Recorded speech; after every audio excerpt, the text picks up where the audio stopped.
Йон-Иль! Йон-Иль! Кихун! Господин! Слава богу!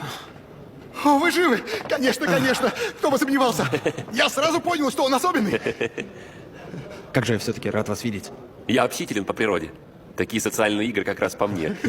Как ты себя чувствуешь? Все в порядке. Я рада, что вы снова с нами. Ну-ка, постойте. Если в следующий раз выпадет число 6, то мы справимся, верно? Что? А, из-за малыша! 6 человек! Точно. А вдруг у нее близнецы? Значит, нас будет 7. Так почему меня принимают за тебя? А ты не знаешь? Нет, не знаю. Нет, знаешь. Почему все вокруг путают нас с тобой? Потому что Скажи. мы один человек. Правильно.